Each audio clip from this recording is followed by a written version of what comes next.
Pessoal, vamos dar continuidade aos nossos estudos sobre orientação a objetos. Embora o nome do paradigma que estamos estudando seja orientação a objetos, já tínhamos visto que tudo começa com a definição de uma classe. Então, o que é um objeto? Objeto é a instanciação de uma classe. Como já foi explicado, a classe é a abstração base a partir da qual os objetos foram criados. Quando se usa orientação a objetos para criar um software, primeiro pensamos nos objetos que ele vai manipular, vai representar. Tendo identificado esses objetos, a gente então pensa nas classes. Como vamos definir as classes que servirão de abstração base para que os objetos venham a ser criados ou instanciados. Lembra sempre daquela analogia da receita do bolo. Do bolo, eu quero fazer o bolo, o objetivo é fazer o bolo. Estou à tarde em casa e tenho vontade de comer um bolo. A partir do momento que eu tenho essa necessidade do bolo, eu vou procurar uma receita que se encaixe com os ingredientes que eu tenho na minha casa, que eu saiba fazer, enfim. Mas primeiro o que me vem à cabeça é o bolo. Dificilmente você vai querer criar um bolo e a primeira coisa que vem na sua cabeça vai ser a receita do bolo. Assim, antes da vontade de ter o bolo. Tá? Então a receita é a classe. Tá? E o bolo são os objetos. Bem, um objeto é a representação de um conceito ou entidade do mundo real, que pode ser física, tá? Como uma bola, um carro ou uma árvore. Ou também pode ser a representação de um conceito ou entidade do mundo real conceitual. Como assim conceitual? Aquilo que não é tão palpável para a gente, como uma viagem, por exemplo, ou uma negociação, um estoque. Tá? São elementos, são entidades conceituais.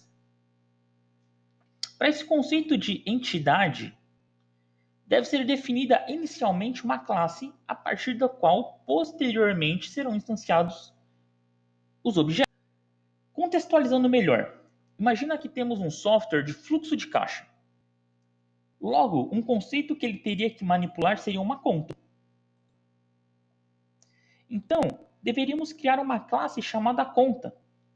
E a partir dessa classe, poderíamos ter objetos que representariam uma conta de água, uma conta de telefone, uma conta de luz, entre diversos outros. Cada um teria seus respectivos valores, como por exemplo, o total a ser pago, a empresa que fornece o serviço, o valor desse serviço, né, a descrição desse serviço. E a partir disso, percebemos que no processo de identificação dos conceitos e das entidades que são necessárias para o software se tornar operante, primeiro devemos identificar os objetos em um alto nível de pensamento, de uma forma mais palpável. Então, primeiro eu olho para o bolo para depois chegar na receita. Somente após esse processo é que as classes com seus atributos e métodos são definidas para abstrair estes objetos e, finalmente, criar cada objeto distinto a partir de uma classe definida. Para identificar e nomear os objetos, devemos seguir os mesmos princípios das classes. Pensar em substantivos. Isso ocorre porque um objeto é criado a partir de uma classe. E aí agora a gente vê no exemplo como que cria um objeto a partir da classe personagem. Em Java e C Sharp. Observa nesse trecho de código que eu tenho lá um personagem com o P maiúsculo e um personagem com P minúsculo. Tem essas duas palavras. O personagem com P maiúsculo é a classe. O personagem com P minúsculo é o objeto. Então observa que eu falo aqui personagem, quer dizer que, lembra sempre, quando a gente está trabalhando com programação, no caso dessas duas linguagens, vem o tipo antes e depois o nome da variável. Então, eu tenho uma variável personagem que é do tipo personagem. Então, Pzinho minúsculo ali é a variável. P maiúsculo é a classe, é o tipo dela, que recebe um novo personagem. Um objeto, gente, fazendo um paralelo muito rasteiro, é uma variável. Porém, na orientação a objetos, por causa de suas características de ter métodos, atributos, a gente chama de objeto. Porém, se você olhar, a definição dele é muito parecida com uma de uma variável. Se eu fosse criar uma variável chamada pontuação do tipo float, eu ia escrever float pontuação. A diferença é que não ia ter esse new personagem aqui. Uma meta era modelar um personagem de um jogo. Inicialmente, precisamos criar uma classe chamada personagem. Um personagem genérico teria pelo menos um nome. Mas os nossos personagens vão precisar de alguns atributos, tá? Para definir eles. Então, foram criados os seguintes atributos: nome, cor, quantidade de cogumelos, altura, tipo físico, possui bigode. Cada um teve seu tipo de dado específico definido. Além disso, foi verificado que esses personagens poderiam realizar algumas ações. Afinal, a meta é possibilitar o uso deles, jogar com esses personagens. Então, os seguintes métodos foram criados para representar algumas de suas ações: pular, pegar cogumelos, atirar fogo. Mais métodos poderiam ser criados, mas esses são suficientes para o nosso exemplo. Pensando aqui nessa modelagem dessa classe personagem, eu ainda não coloquei os nomes finais. Então pode ver que tem espaço, tem acento. E eu também não coloquei os nomes dos métodos finais. Tem ali espaço, não tem os parênteses, né? E nem tem os tipos, tanto dos atributos, quanto do retorno dos métodos. Por quê? Porque primeiro a gente pensa na identificação. Tá? O que esse personagem vai precisar ter como característica, como os atributos, e o que ele vai poder fazer como que vão ser os seus métodos e suas ações. O processo de identificação de classe e objeto com seus atributos e métodos inicialmente é trabalhoso. Para tentar facilitar essa atividade, criou-se um modelo mental simplificado desse processo, que é essa imagem que a gente está vendo, né? Embora seja inicialmente útil, com o passar do tempo, a complexidade de modelagem pode aumentar, e essa representação pode se tornar inviável. Então, a seguinte representação pode facilitar a representação do conceito de um personagem.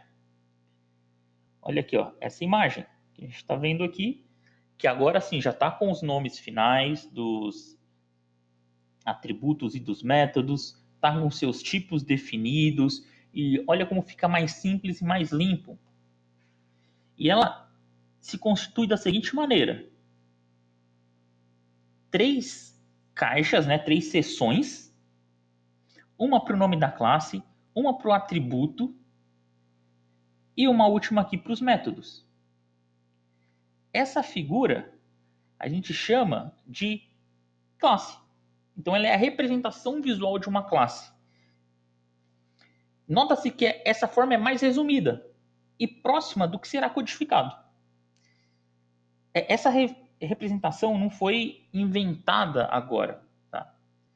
Ela apenas foi facilitada com o uso do que a gente chama de UML. Como a orientação a objetos ainda está sendo aprendida, não vale um aprofundamento muito maior do que é o UML. Tá? O uso dessa forma de modelagem é suficiente, tá? Para a gente entender um pouquinho mais e para mostrar como é a nossa classe.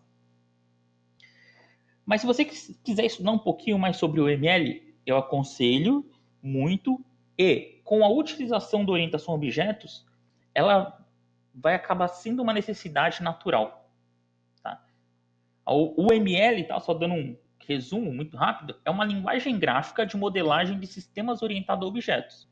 Justamente por ser uma linguagem gráfica, ela traz algumas facilidades, por exemplo, como essa classe aqui, ó, a forma de mostrar essa classe. É um padrão mundialmente aceito. Tá? O ML, ela em português significa linguagem de modelagem unificada.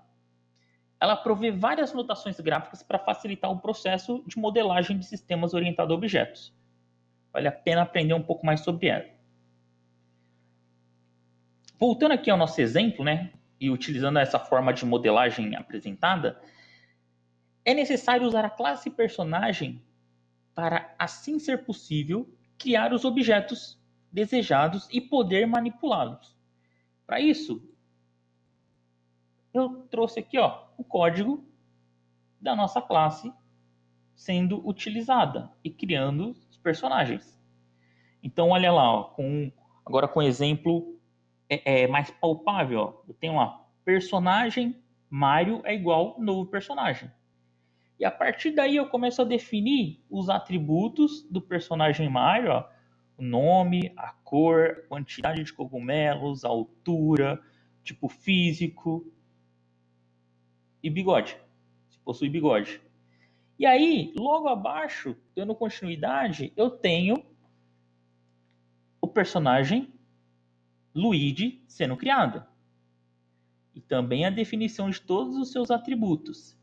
E aí, ó, a partir da linha 18, eu começo a utilizar alguns métodos desses personagens. Ó. Então tem o Mario pular, Mario atirar fogo, Luigi pular, Luigi atirar fogo.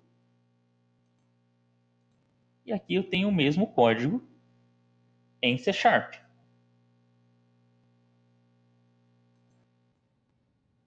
Eu acho que finalmente ficou claro quais personagens eu queria criar. O Mario e o Luigi. Esse será o resultado obtido após a execução da criação dos meus objetos e das definições dos seus atributos e utilização dos seus métodos. Por exemplo, a partir disso, né, eles poderão mudar de estado de acordo com a sua necessidade. Por exemplo, quando qualquer um deles pegar um cogumelo, eles aumentarão de tamanho. Logo, sua altura será modificada e um novo estado para ele será assumido. E esses objetos são independentes, então eles têm as vidas separadas, eles têm suas características separadas, porém vieram de um mesmo lugar, vieram de uma mesma classe. Então, isso é um objeto, é aquele elemento que é criado a partir de uma classe, trazendo todas as suas características que foram definidas na classe, porém tendo um ciclo de vida independente. Se eu crio 10 objetos, 10 personagens, estou criando um outro jogo, tenho 10 personagens, são 10 ciclos de vida independente. Eu consigo manipular cada um desses objetos de forma independente.